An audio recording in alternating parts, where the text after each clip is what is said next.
हाँ जी, नमस्कार, राधे राधे, जय श्री कृष्ण। कैसे हैं सब लोग? बढ़िया, मजे में, आनंद में चलिए। ईश्वर आप सबको हमेशा आनंद में रखे, खूब मजे में रखे, खूब स्वाध्याय, खूब अध्ययन, खूब मेहनत, खूब मेहनत करते चलें और अपने कर्म पथ पर बढ़ते चलें। दोस्तों, हम लोग बात कर रहे थे धार्मिक और सुधार जो है सामाजिक सुधार आंदोलनों की, और इसी कड़ी में हम लोगों ने पिछली जो हमारी कक्षा थी उसमें ब्रह्म समाज के बारे में हम लोग चर्चा कर रहे थे। आज जो अभी हम इसमें चर्चा करने वाले हैं, तो थोड़ा सा हम बात करेंगे ब्रह्म समाज के विभाजन की। ब्रह्म समाज का विभाजन।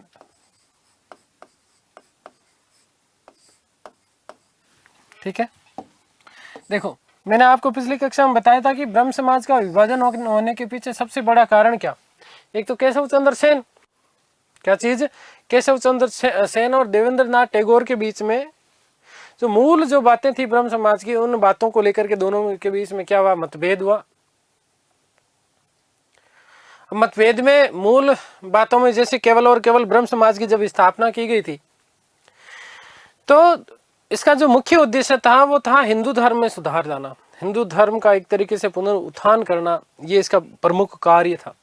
ठीक है, साथ ही साथ उस समय की जो सामाजिक कुरीतियां थी उन कुरीतियों से लड़ना था, धार्मिक आडंबरों पाखंडों को समाप्त करना था, वेद उपनिषदों का सर्वाधिक ज्यादा से ज्यादा प्रचार प्रसार करना था, कर्मकांडी व्यवस्था का समापन करना था। तो ये सारी की सारी चीजें थी। ठीक है, कहीं ना कहीं मतलब केंद्र बिंदु जो था वो हिंदू धर्म था। अब केशव चंद्र सेन जब आए तो इन्होंने समाज में सभी धर्मों की पुस्तकों का पाठ पढ़ाना प्रारंभ कर दिया। अब उस में तो सारी की सारी चीजें शामिल थी, ईसाई भी था, पारसी भी शामिल था, मुसलमान भी शामिल, उनके भी ग्रंथ थे और चीन के भी ग्रंथ थे। इस कारण जो है ये सारी की सारी चीजें आई। फिर थोड़े से केशव चंद्र सेन जो है वो हिंदू धर्म को थोड़ा संकीर्णवादी मानते थे, तो ये भी बड़ा कारण था।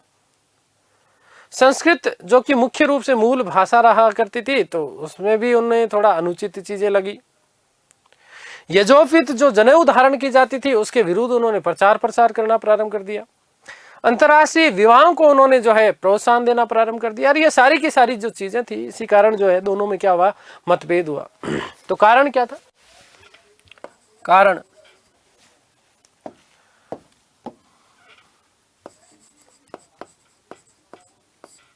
कि केशव चंद्र सेन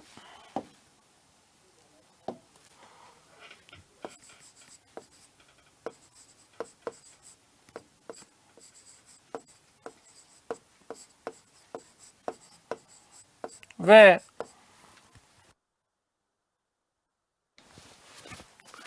देवेंद्रनाथ टैगोर में देवेंद्रनाथ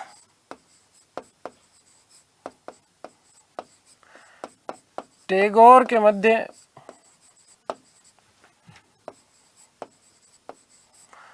मूल सिद्धांतों को लेकर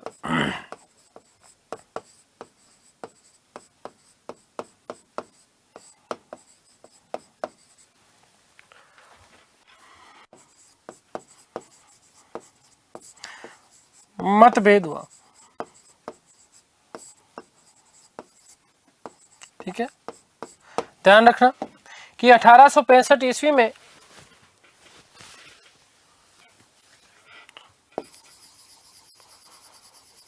1865 ईस्वी में देवेंद्रनाथ टैगोर ने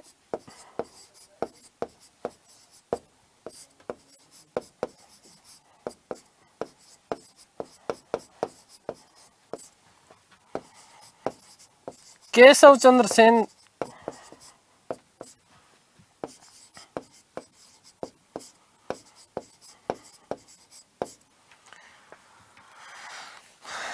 केशव चंद्र सेन की आचार्य की उपाधि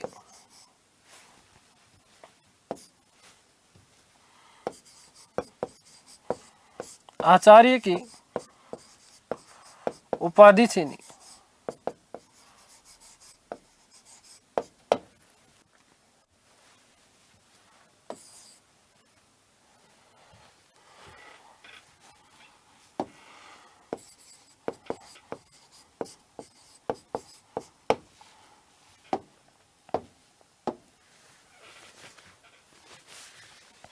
सेन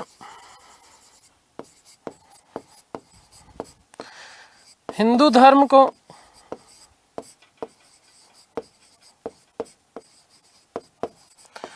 संकीर्ण विचारवादी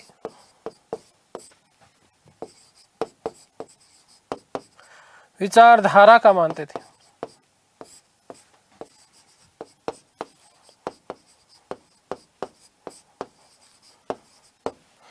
उन्होंने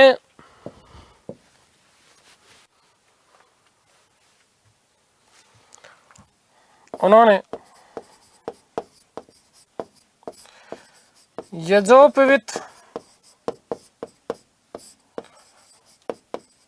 धारण करने का विरोध किया।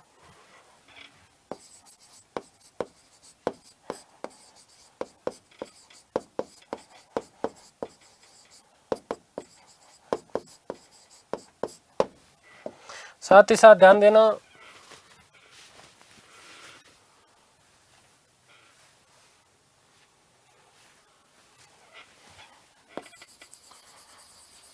कि समाज में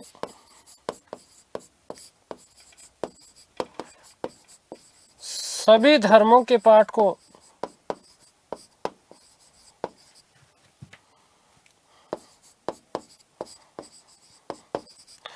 लागू करने का प्रयास किया।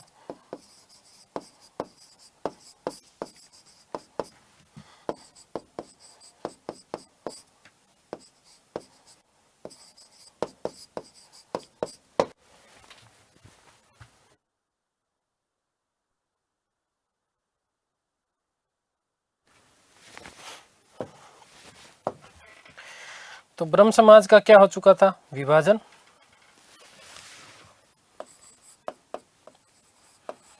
ब्रह्म समाज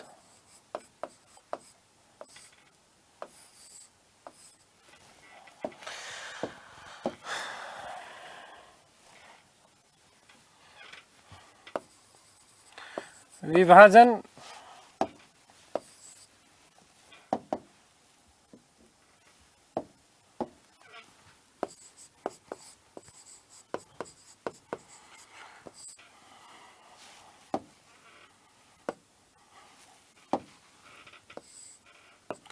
अठारह सौ पैंसठ में जो है इसका क्या हो गया? विभाजन हो गया। अब देखो ये जो ब्रह्म समाज जो था ये दो थड़ों में विभाजित हो गया। एक तो ब्रह्म समाज जो कि मूल ब्रह्म समाज ही था, जिसका संचालन जो है फिर देवेंद्रनाथ टैगोर ने किया, और ब्रह्म समाज से एक नया समाज स्थापित किया गया केशव चंद्र सेन के द्वारा, आदि ब्रह्म समाज। आदि ब्रह्म समाज। इस आदि ब्रह्म समाज का भी आगे चल करके दो भागों में फिर से विभाजन हुआ। एक तो आदि ब्रह्म समाज जो स्वयं पहले से केशव चंद्र सेन के द्वारा संचालित शाखा जो थी वो आदि ब्रह्म समाज कहलाई, और दूसरी थी साधारण ब्रह्म समाज जिसका संचालन आनंद मोहन बोस और शिवनाथ शास्त्री के द्वारा स्थापित जो है किया गया। ठीक है, साधारण ब्रह्म समाज। ठीक है, तो ध्यान देना विभाजन दो शाखाएं हो गई, दो शाखाएं।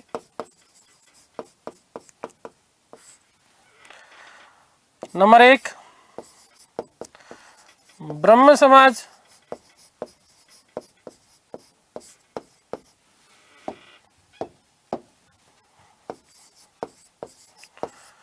देवेंद्रनाथ टैगोर द्वारा संचालित।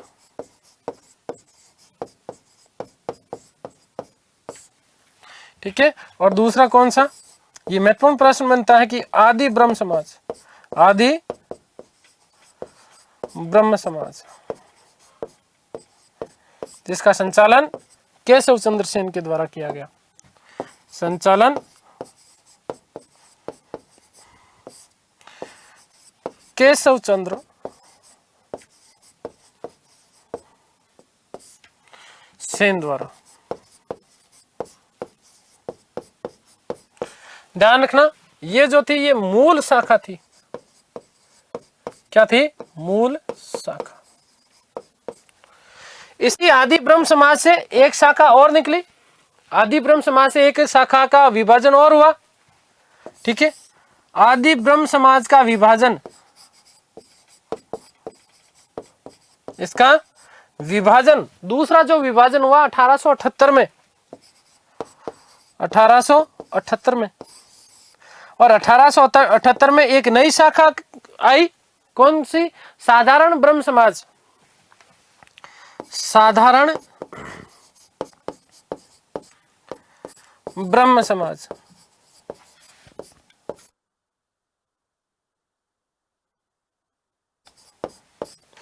और इसका जो संचालन किया गया,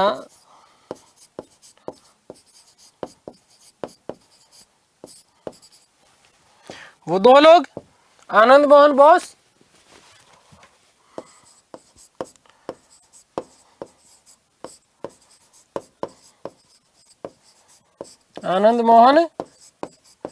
बोस व शिवनाथ शास्त्री।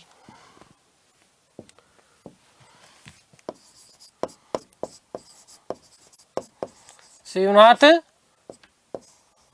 शास्त्री के द्वारा।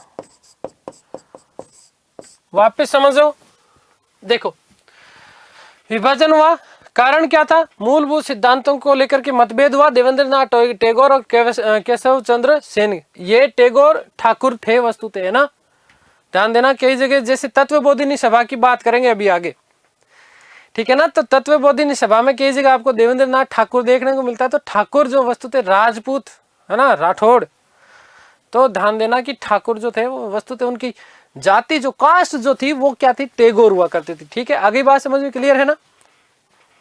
तो यहीं से दो भागों में विभाजन हुआ। तो केशव चंद्र सेन ने अलग से संस्था बनाई, कौन सी? आदि ब्रह्म समाज। आदि ब्रह्म समाज कब हो रही है स्थापना? 1865 में। इस आदि ब्रह्म समाज का आगे जाकर के फिर विघटन हुआ। कब हुआ? 1878 में। किसकी स्थापना हुई? ध्यान देना, किसकी स्थापना हुई? तो साधारण ब्रह्म समाज। क्या चीज है? साधारण ब्रह्म समाज। और साधारण ब्रह्म समाज का जो संचालन किया गया वो आनंद मोहन बोस और शिवनाथ शास्त्री के द्वारा किया गया था। किसके द्वारा? शिवनाथ शास्त्री के द्वारा किया गया था। आगे बात समझिए। समाज में यदि ब्रह्म समाज के योगदान को लेकर के हम लोग बात करें तो देखो, बहुदेववाद के विरोधी थे, मूर्ति पूजा के विरोधी थे, बहुपत्नी सती प्रथा इनका विरोध किया, विधवा विवाह का समर्थन किया, बाल विवाह का विरोध किया। ये चीजें ध्यान रखनी है। नैतिकता पर बल दिया, कर्म फल में विश्वास रखते थे, से सर्वधर्म संभाव वाली बात रखते थे, लेकिन फिर भी हिंदू धर्म के लिए उत्थान की बात की, निर्गुण ब्रह्म की उपासना की। धार्मिक पुस्तकों हो गई, पुरुषें हो गई, धार्मिक पुस्तकें जो है ना, पुरुषों और वस्तुओं की सर्वोच्चता में अविश्वास रखते थे। ठीक है, छुआछूत, अंधविश्वास, जातिगत भेदभाव, इन समस्त चीजों का इन्होंने क्या किया था? विरोध किया था।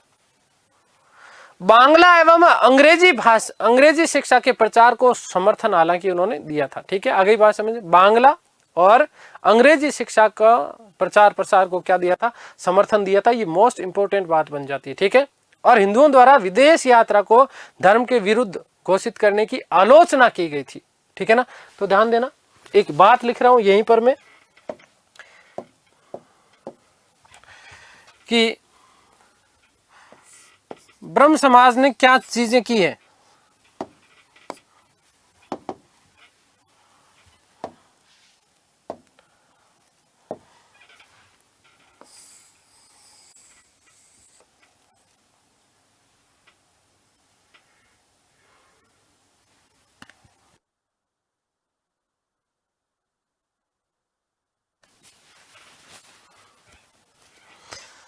बांग्ला व अंग्रेजी शिक्षा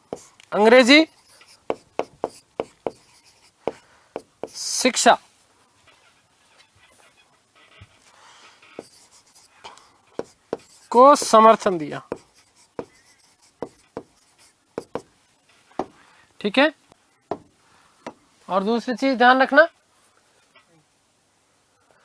कि हिंदुओं द्वारा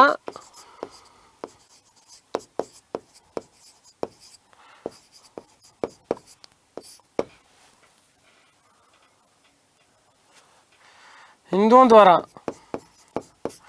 विदेशी यात्रा, विदेश यात्रा को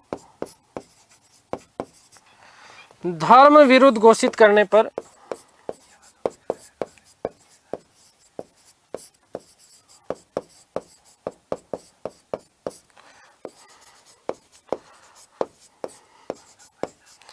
आलोचना की। ठीक है, आगे बात समझ में क्लियर है। ये दो महत्वपूर्ण टॉपिक बिंदु बन जाते हैं आपके। बांग्ला और अंग्रेजी शिक्षा को क्या दिया था इन्होंने? समर्थन दिया था, पूछा जा सकता है, ध्यान रखना। और हिंदुओं द्वारा जब विदेश यात्रा को धर्म के विरुद्ध घोषित कर दिया था तो उसका उन्होंने क्या की थी? आलोचना की थी। इस चीज की इन्होंने क्या की थी? आलोचना की थी। अब थोड़ी सी हम लोग बात कर लेते हैं राजा राममोहन राय की, फिर देवेंद्रनाथ टैगोर की बात करेंगे हम लोग। ठीक है, राजा राम मोहन राय।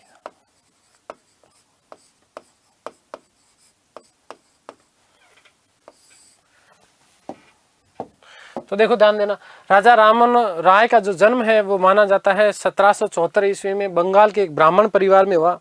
इनकी शिक्षा की यदि हम लोग बात करते हैं तो पटना और वाराणसी में इनकी जो है क्या हुई थी? शिक्षा हुई थी। ठीक है, इनके अन्य कई नाम और उपाधियां इनकी मिलती है, जैसे पुनर्जागरण आंदोलन का अग्रदूत मैं आप लोगों को बता चुका, भारतीय जागृति का जनक, भारतीय जागृति का जनक, सुधार आंदोलनों का प्रवर्तक, आधुनिक भारत का जनक या आधुनिक भारत का पिता, अतीत और भविष्य के मध्य सेतु, ये मोस्ट इंपोर्टेंट ध्यान रखना, अतीत और भविष्य के मध्य सेतु, भारतीय राष्ट्रवाद का जनक, भारत का प्रथम आधुनिक पुरुष और नव प्रभात का तारा भी इनको कहा जाता है। ठीक है, देखिएगा जन्म की यदि हम लोग चर्चा करें तो जन्म 1774 ईस्वी में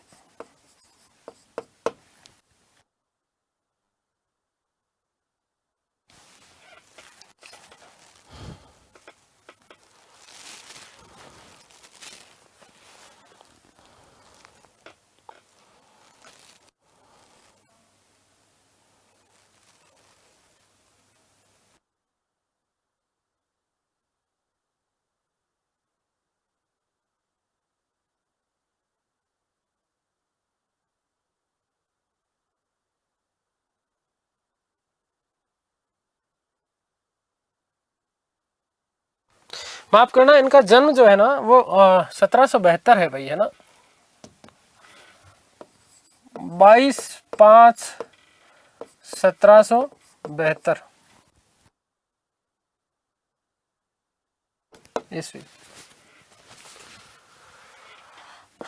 बंगाल के एक ब्राह्मण परिवार में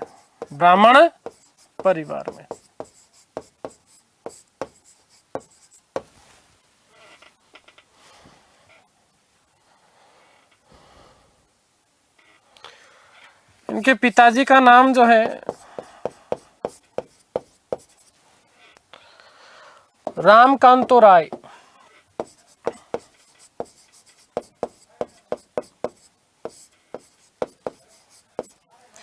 जबकि माताजी का नाम जो मिलता है वो तारिणी देवी।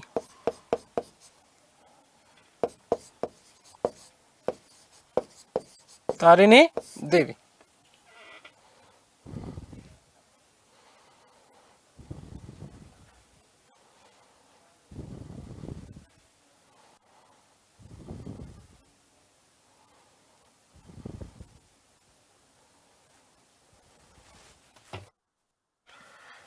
ध्यान देना, अन्य नाम या उपाधियां कुछ मैं आप लोगों के लिए लिख चुका हूं। ठीक है, तो वो वापस नहीं लिखूंगा, ध्यान देना।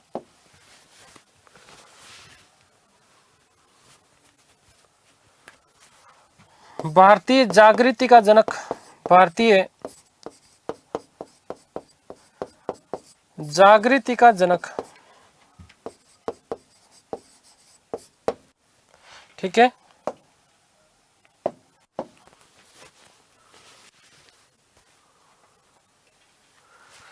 अतीत और भविष्य के मध्य सेतु,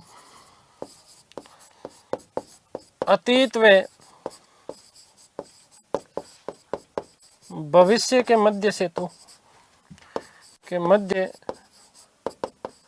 सेतु, नव प्रभात का तारा, नव प्रभात का तारा, भारत का प्रथम आधुनिक पुरुष, भारत का प्रथम आधुनिक पुरुष,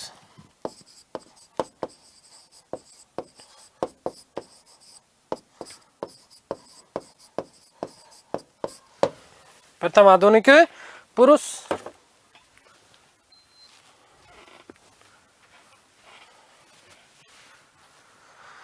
ठीक है, देखिएगा, ध्यान से सुनना। ऐसा कहा जाता कि राजा राममोहन राय को संस्कृत, अंग्रेजी, फारसी, अरबी, French, Greek, German, Latin, Hebrew, इस प्रकार से बहुत सारी भाषाओं के ज्ञाता हुआ करते थे। कौन है? राजा राममोहन राय। ठीक है, कई इन्होंने पत्रिकाएं लिखी, कई इन्होंने पुस्तकों का लेखन किया। ठीक है, जैसे एक ग्रंथ है इनका तुहफात उल मुहद्दीन, ठीक है ना, अर्थात एकेश्वरवादियों को उपहार। इनका प्रथम ग्रंथ माना जाता है, जो कि फारसी भाषा में लिखा गया था और 1809 में इसका क्या हुआ था? प्रकाशन किया गया था। और ये वही ग्रंथ है जिसमें उन्होंने मूर्ति पूजा का विरोध किया और एकेश्वरवाद को सर्व धर्मों का क्या बताया है? मूल बताया है। ठीक है ना, तुहफात उल मुहद्दीन।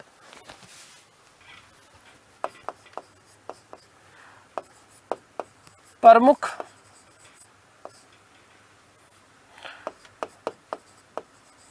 ग्रंथ व पत्र। नंबर 1,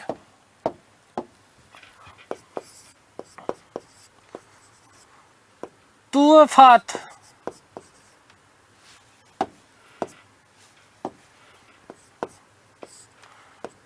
उल मुहद्दीन। ध्यान रखना कि इनका प्रथम ग्रंथ था, इनका प्रथम ग्रंथ जिसकी रचना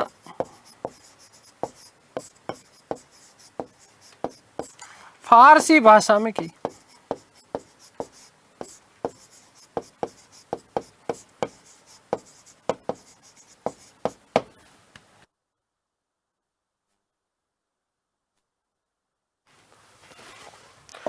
ध्यान दीजिएगा कि इसका प्रकाशन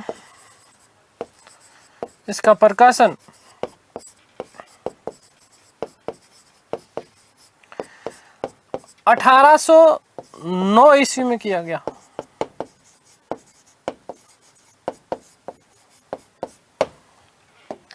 और विशेष बात क्या कि मूर्ति पूजा का इसमें विरोध किया गया है। इसमें मूर्ति पूजा का विरोध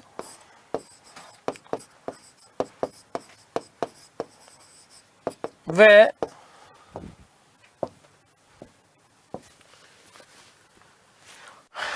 एकेश्वरवाद को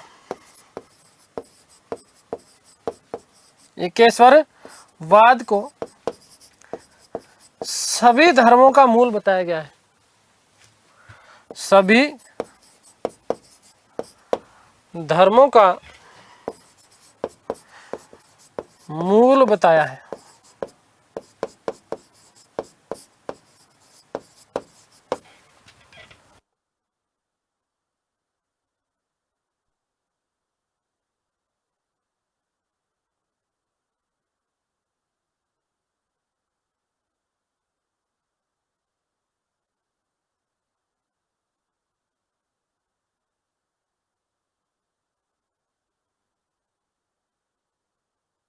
चीज और ध्यान रखना कि भारतीय पत्रकारिता के अग्रदूत भी कहे जाते हैं ये, भारतीय पत्रकारिता, भारतीय पत्रकारिता के अग्रदूत।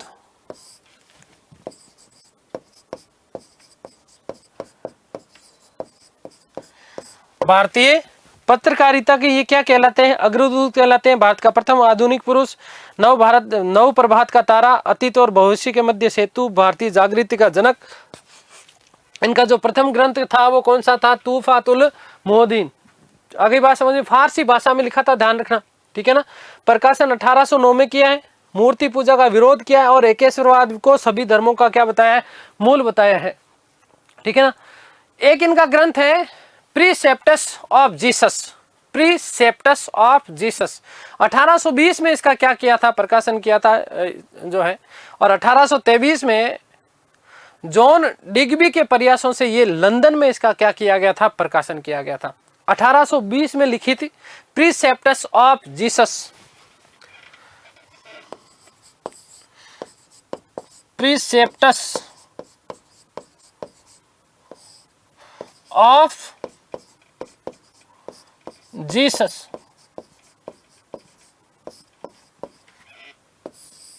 ध्यान रखना कि राय ने इसका लेखन, राय ने इस पुस्तक का लेखन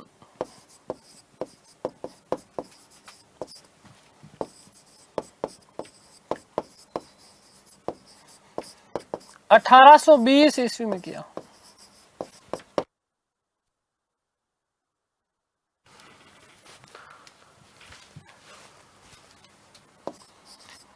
प्रकाशन लंदन में हुआ है, लंदन में। और कब? 1823 में, 1823 ईस्वी में जॉन डिग्बी के प्रयासों से, जॉन डिग्बी के प्रयासों से।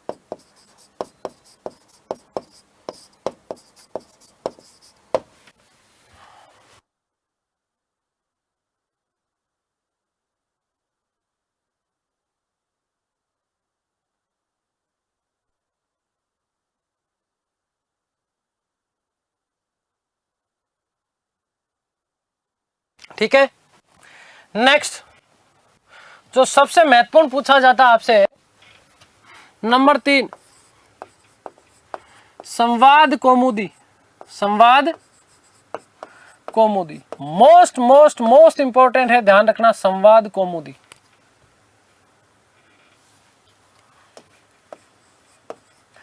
संवाद कौमुदी नामक ग्रंथ की रचना किसके द्वारा की गई थी? तो ध्यान रखना, राजा राममोहन राय के द्वारा की गई। ये वही ग्रंथ है जिसमें उन्होंने सती प्रथा का क्या किया है? विरोध किया है। बंगाली भाषा की वस्तुतः ये पत्रिका हुआ करती थी और इसका प्रकाशन इन्होंने 1821 में, कब? 1821 में। और इसके बाद उन्होंने जो अपनी प्रथम पत्रिका निकाली थी उसका नाम था मिरात उल अखबार, जिसका उन्होंने फारसी भाषा में, कौन सी भाषा में? फारसी भाषा में प्रकाशन किया था, लगभग इसके 1 साल बाद, मतलब 1822 में, ठीक है ना। तो ध्यान रखना कि 1821 ईस्वी में इस बंगाली पत्रिका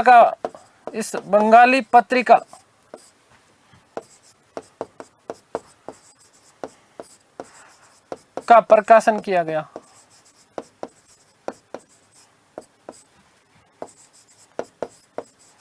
ध्यान रखना, इसमें सती प्रथा का विरोध किया गया है, सती प्रथा का विरोध किया गया।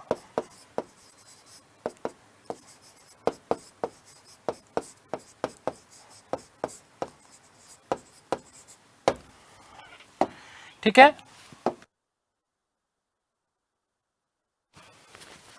मिरात उल अखबार, मिरात उल अखबार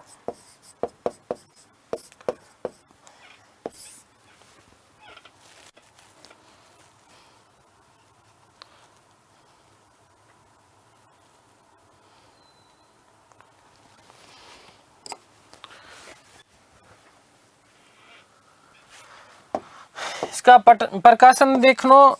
प्रकाशन 1822 ईस्वी में। कौन सी भाषा में? फारसी भाषा में। फारसी भाषा में किया।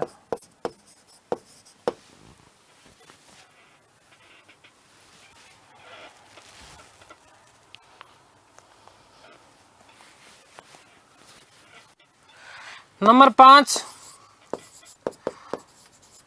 ब्रह्मणीकल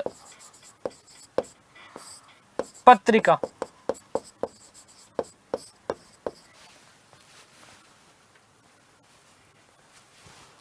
ये अंग्रेजी भाषा में जो है ये इनकी पत्रिका हुआ करती थी, ठीक है ना।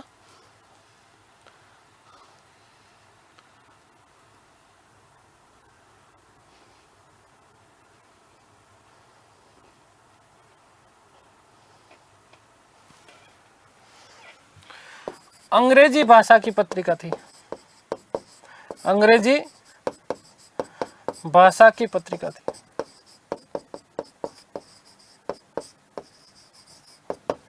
एक विशेष नोट लिख रहा हूं मैं, ध्यान देना, विशेष महत्वपूर्ण नोट है कि 1829-30 में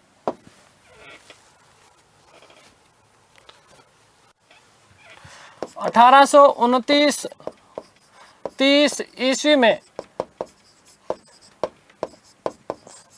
राय इंग्लैंड गए थे।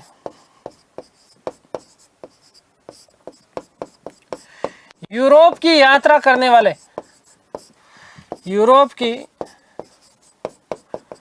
यात्रा करने वाले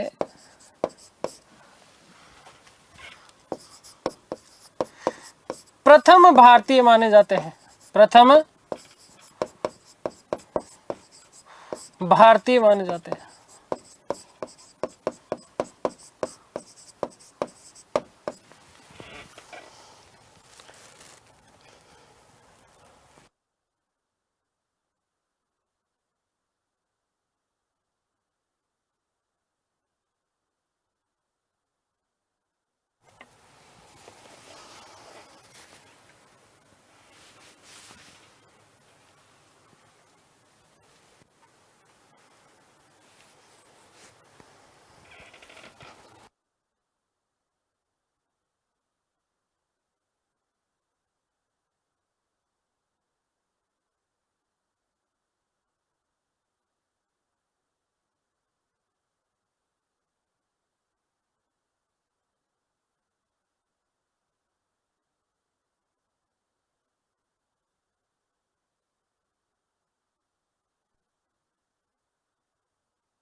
ठीक है, तो ये चीजें आप लोगों को विशेष रूप से ध्यान रखना है। इनके ग्रंथों के नाम से पूछे जा सकते हैं। मिरातुल अखबार जो है फारसी भाषा में प्रकाशन किया गया था 1822 ईस्वी में।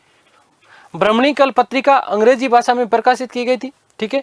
1829-30 में राय जो है इंग्लैंड गए थे और यूरोप की यात्रा करने वाले प्रथम भारतीय माने जाते हैं। प्रथम भारतीय माने जाते हैं। इनकी मृत्यु भी 27 सितंबर 1833 को इंग्लैंड में हुई थी। कहां पर हुई थी? इंग्लैंड में हुई। इस चीज का भी आप लोग विशेष रूप से ध्यान रखना है, ठीक है। कुछ यदि हम बात करें थोड़ी सी राजा राममोहन राय की विचारधारा की, तो पहली बात तो ध्यान रखना है कि राजा राममोहन राय जो है आधुनिक वैज्ञानिक दृष्टिकोण और सामाजिक समानता और एकेश्वरवाद में ये क्या रखते थे? विश्वास रखते थे।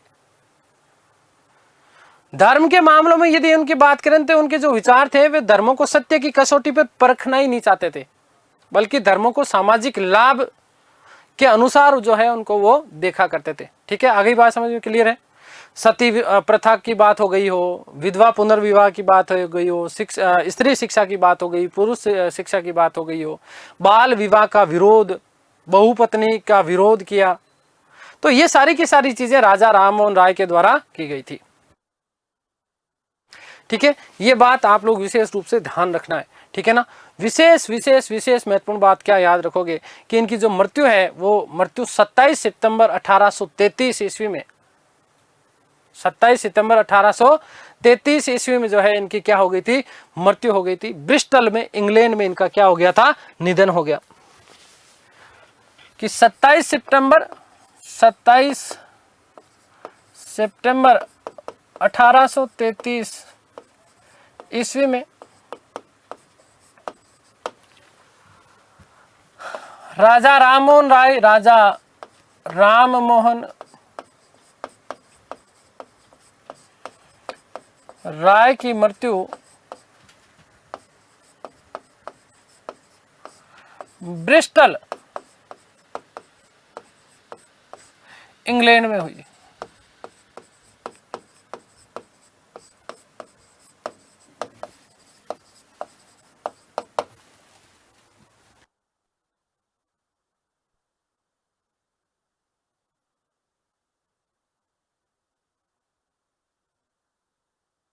ठीक है, तो मृत्यु इनकी कहाँ हुई है? इंग्लैंड में हुई है। यूरोप जाने वाले प्रथम व्यक्ति माने जाते हैं, इंग्लैंड के स्टेपलेटन, है ना, इंग्लैंड के स्टेपलेटन में जो है इनको क्या है दफना दिया गया था 1833 में। लेकिन उसके बाद में 1843 में ब्रिस्टल में एक नया भवन बनाया गया था, कब्रिस्तान बनाया गया था, जिसका नाम था ऑर्मोस वेल। क्या नाम था? ऑर्मोस वेल नामक कब्रिस्तान में इनको क्या कर दिया गया था? दफना दिया गया। और वहीं पर आज भी उनका स्मारक बना हुआ है। ठीक है ना, आ गई बात समझ में? ये बात आप लोग विशेष रूप से ध्यान रखना कि इनका स्मारक कहाँ पर है। इनका स्मारक कहाँ है? तो लंदन में ही है। ठीक है ना, आर्मोस बेल नामक कब्रिस्तान। ठीक है ना, आगे बात समझ में क्लियर है ना? तो ये चीज आपको याद रखना। स्टेपलेटन में दफनाया 1833 में, लेकिन उसके 10 साल बाद में उनको वापस दफनाया गया था। ठीक है ना, देखिएगा कि राजा राममोहन राय को इंपॉर्टेंट है ये तथ्य, राय को सर्वप्रथम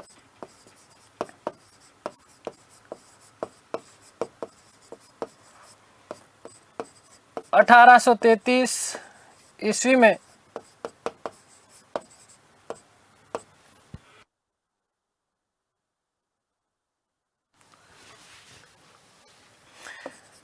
स्टेपलेटन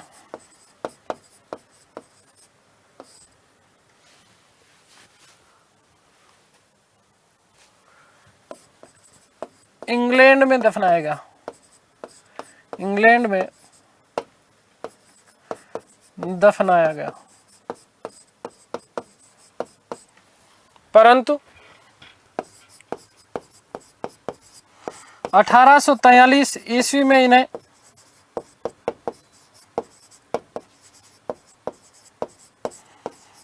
पुनः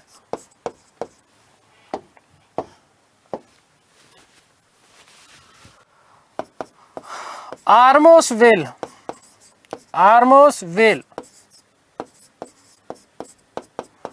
नामक कब्रिस्तान में दफनाया गया।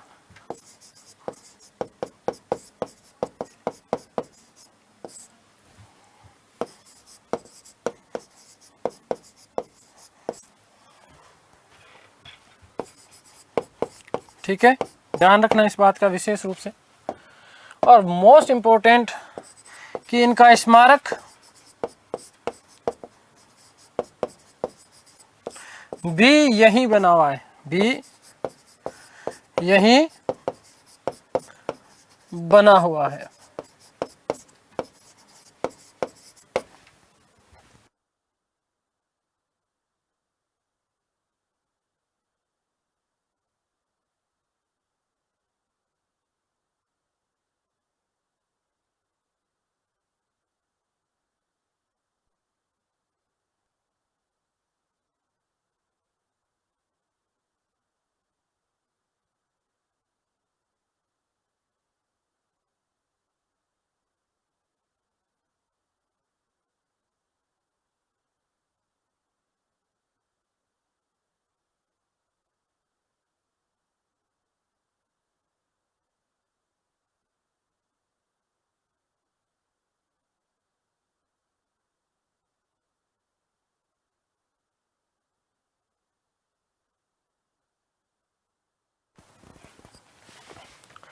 ठीक है, कुछ और बातें, विशेष बातें राजा राममोहन राय के बारे में और क्या क्या बातें।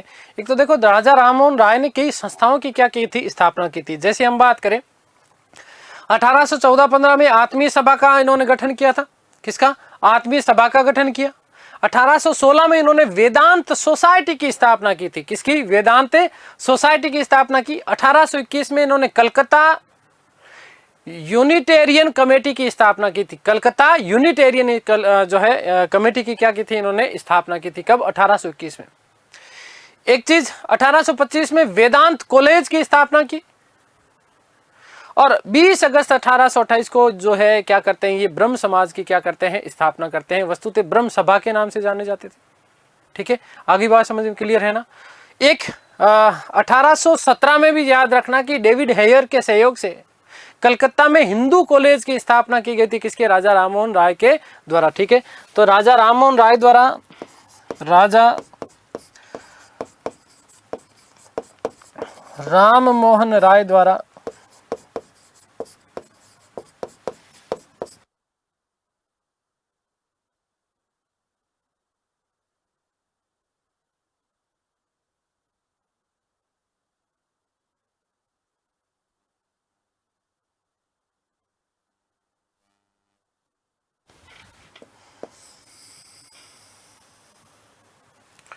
ठीक है, सबसे पहले नंबर 1 1814-15 आत्मीय सभा, आत्मीय सभा की स्थापना।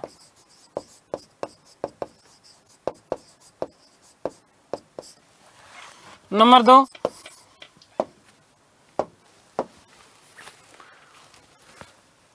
1816 वेदांत सोसाइटी, वेदांत सोसाइटी की स्थापना की गई।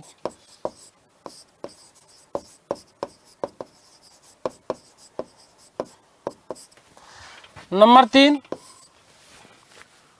1817 डेविड हेयर की सहायता से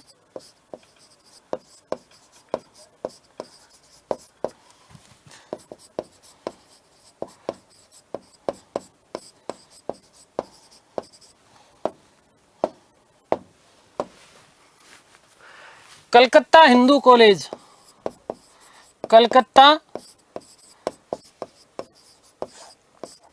हिंदू कॉलेज की स्थापना की।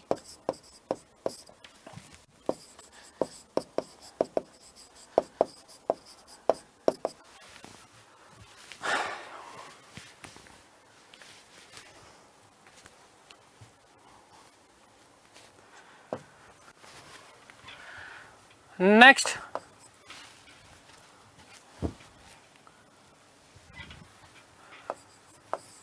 1821 में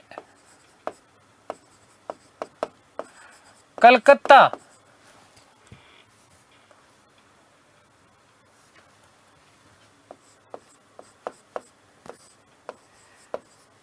यूनिटेरियन कमेटी,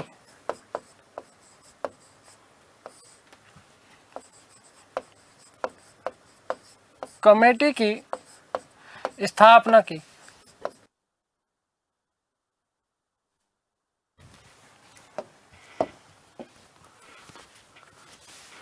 1825 नंबर 5 वेदांत कॉलेज की स्थापना की।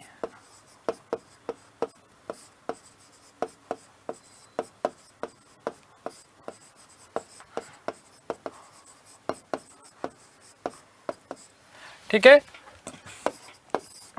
6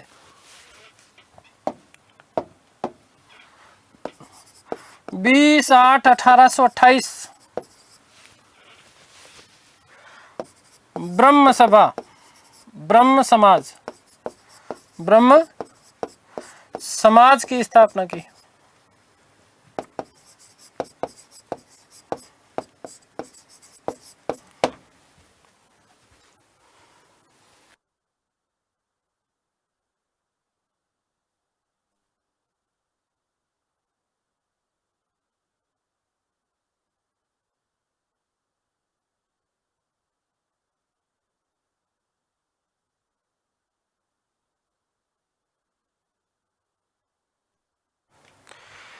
ठीक है, एक चीज विशेष नोट, मोस्ट इंपोर्टेंट नोट बनता है आप लोगों का।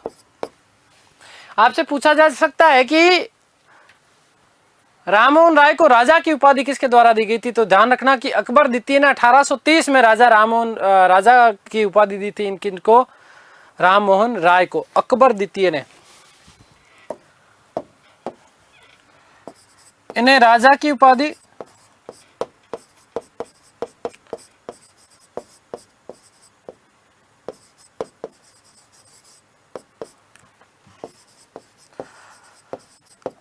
अकबर द्वितीय द्वारा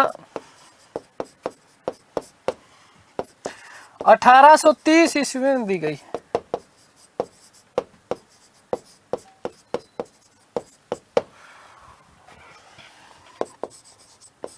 ठीक है, एक चीज ध्यान रखना कि लॉर्ड विलियम बेंटिंक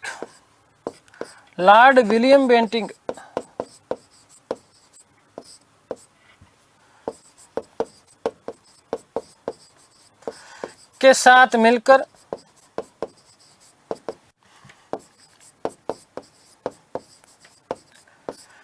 1829 ईस्वी में धारा 17 के तहत, धारा 17 के तहत सती प्रथा के ऊपर रोक लगवाई। सती प्रथा और साथ ही साथ कन्या वध भी ध्यान रखना, सती प्रथा व कन्या वध पर रोक लगवाई।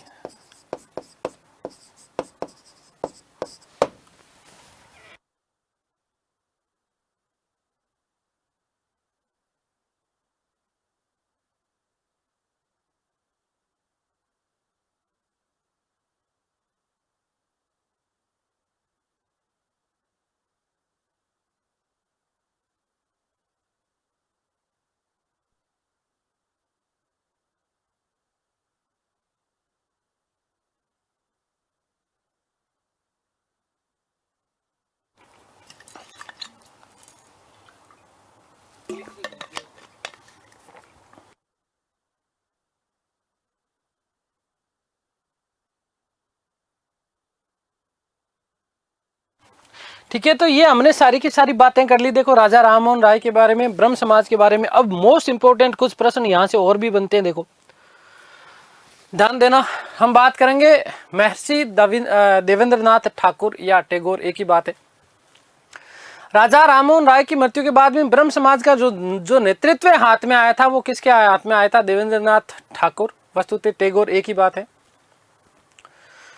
इनका जो काल माना जाता है वो 1817 से लेकर के 1905 तक, इनकी मृत्यु जो हुई थी वो वस्तुतः 1905 में हुई, जन्म 1817 में हुआ था। देवेंद्रनाथ ठाकुर ने हिंदू धर्म में व्याप्त जो अंधविश्वास थे, रूढ़ियां थे, इन रूढ़ियों को वो समाप्त करना चाहते थे और इसी के लिए उन्होंने धार्मिक चर्चा करने के लिए 1839 ईस्वी में तत्वबोधिनी सभा की स्थापना की। वेरी मोस्ट इंपोर्टेंट बात है, ध्यान रखना। ये देवेंद्रनाथ ठाकुर, महर्षि देवेंद्रनाथ ठाकुर या टैगोर। वस्तुतः देखो इनकी मूल जाति जो थी ना, वो क्या थी? टैगोर। और ये थे क्या? वस्तुतः ठाकुर थे। क्या थे? ठाकुर। आगे बात समझ में क्लियर है?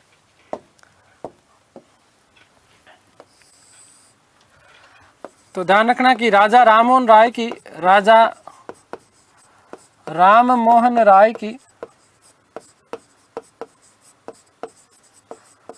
मृत्यु के बाद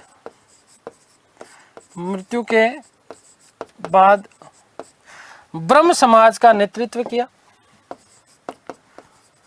ब्रह्म समाज का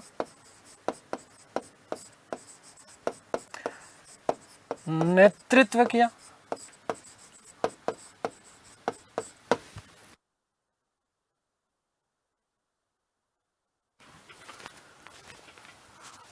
इन्होंने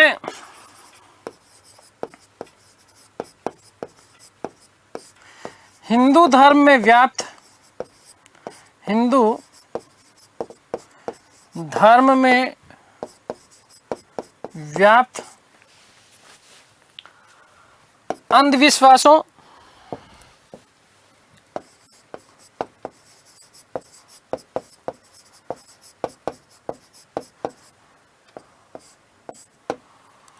व रूढ़ियों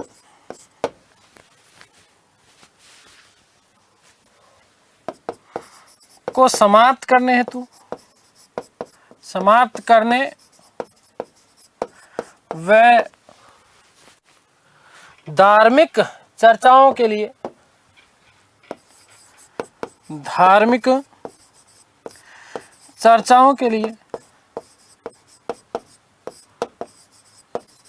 ये मोस्ट इंपोर्टेंट प्रश्न बनता है, ध्यान रखना इसका। 1839 ईस्वी में तत्वबोधिनी सभा की स्थापना की। तत्वबोधिनी सभा की स्थापना की।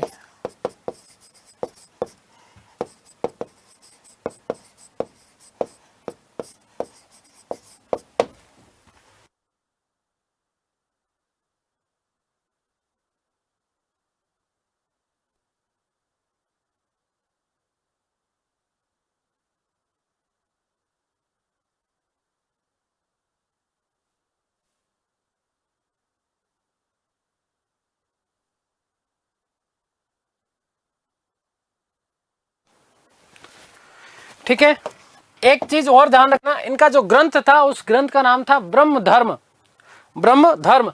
और देवेंद्रनाथ टैगोर ने ही वो पहले व्यक्ति थे जिन्होंने ये साबित किया कि उपनिषद जो है वो उपनिषदों को ही अंतिम जो है रूप से प्रमाण के रूप में समझा जाना चाहिए। ठीक है ना, वेद जो है प्रमाणिक नहीं है, वेद अंतिम प्रमाण नहीं कहे जा सकते, जबकि उपनिषदों को अंतिम प्रमाण के रूप में समझा जाना चाहिए। ये किसके समय साबित हुआ था, ध्यान रखना, ये देवेंद्रनाथ टैगोर के समय जो है साबित हुआ था। इनका ग्रंथ का नाम क्या है, ब्रह्म धर्म। ध्यान रखना, ग्रंथ पूछा जा सकता है।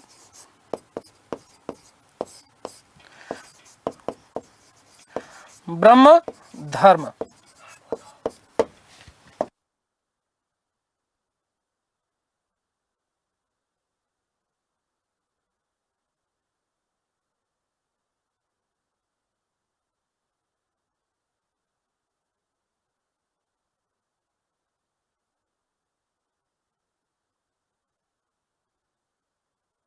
कि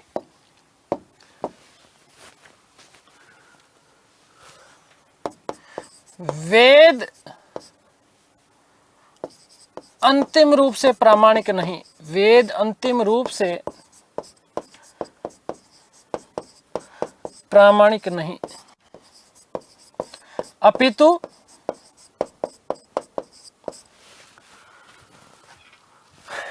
उपनिषद ही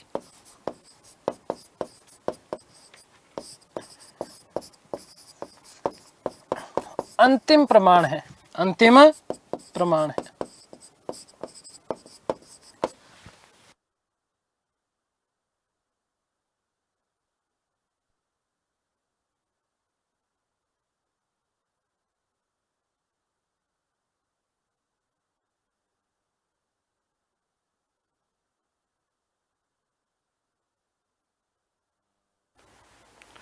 ठीक है, तो ये हमने बात कर ली किसकी, महर्षि देवेंद्रनाथ टैगोर की। थोड़ी सी हम लोग चर्चा कर लेते हैं केशव चंद्र सेन की, थोड़ी सी, ज्यादा विशेष बातें नहीं करेंगे। केशव चंद्र सेन,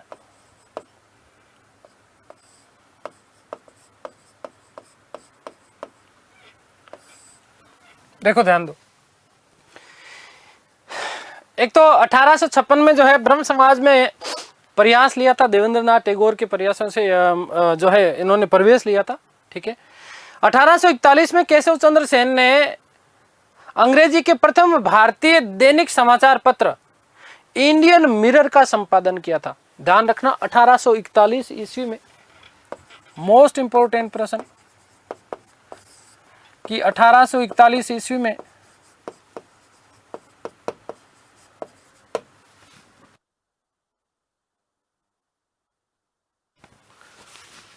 अंग्रेजी के प्रथम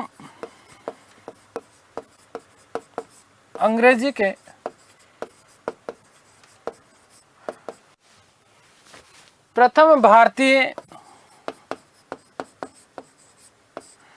दैनिक समाचार पत्र, दैनिक समाचार पत्र द इंडियन मिरर,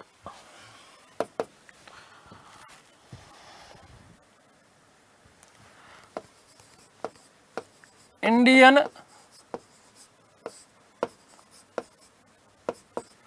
मिरर का संपादन किया।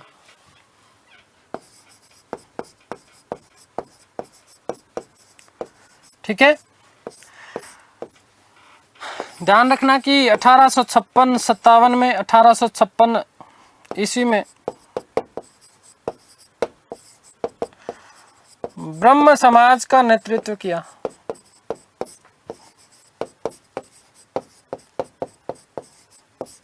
ठीक है, ये टैगोर के प्रयासों से ही ब्रह्म समाज में आए थे और यहीं से इन्होंने क्या किया था, याद रखना विशेष रूप से कि टैगोर के प्रयासों से आए और इन्होंने ब्रह्म समाज का नेतृत्व किया और बाद में आगे चल करके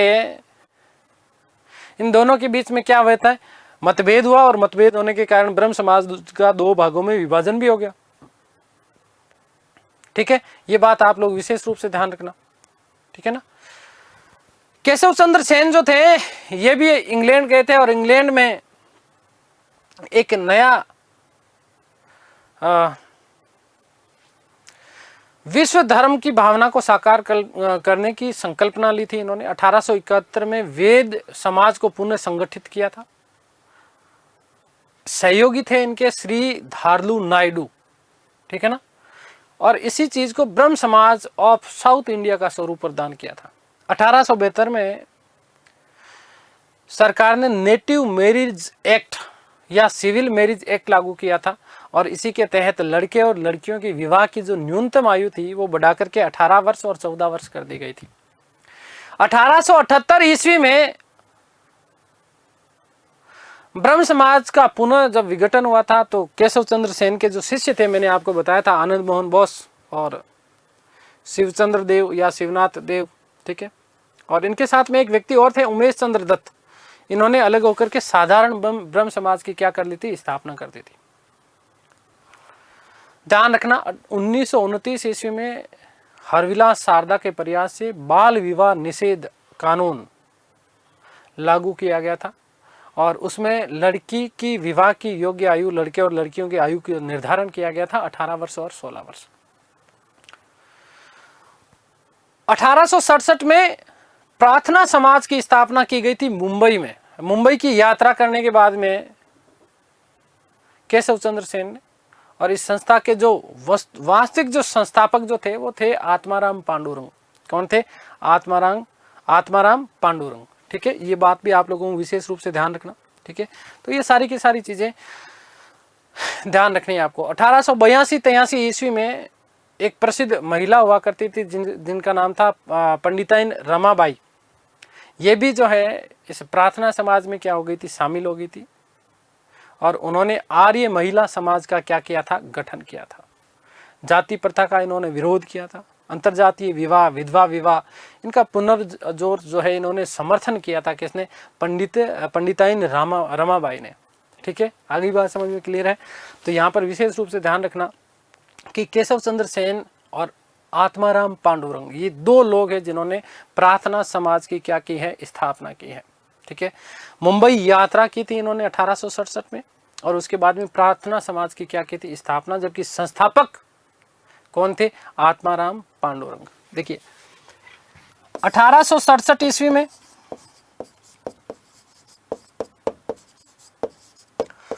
मुंबई यात्रा के बाद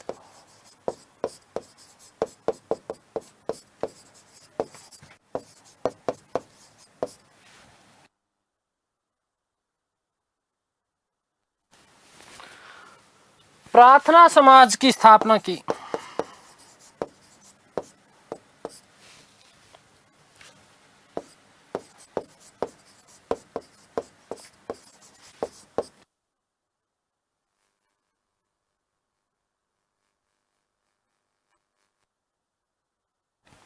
और ध्यान रखना कि इस प्रार्थना समाज के जो संस्थापक जो थे साथ में,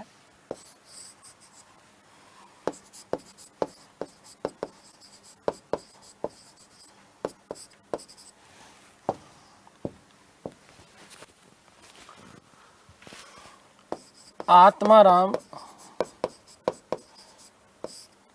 पांडुरंग, पांडुरंग। ठीक है, हो गई बात। तो ये कुछ महत्वपूर्ण तथ्य जो थे वो भी हमने सारी की सारी बातें कर ली है। अगली जो हमारी क्लास होगी उसमें आगे की बातें करेंगे, जहां हम आर्य समाज के बारे में चर्चा करने वाले हैं। तो उम्मीद करता हूं कि सारी की सारी चीज़ें आप लोगों को समझ में आई होगी। ईश्वर से प्रार्थना करता हूं कि आप सब स्वस्थ रहें, मस्त रहें, तंदुरुस्त, आह्लादित और प्रसन्नचित रहें। इस तरह की संपूर्ण खुशियाँ आपको और आपके परिवार को मिले। आप लोग जल्द से जल्द सफल हो, ये मेरी आप लोगों के लिए मनोकामना है। फिर मिलते हैं अगली क्लास में, तब तक के लिए सभी को धन्यवाद, नमस्कार, थैंक यू सो मच।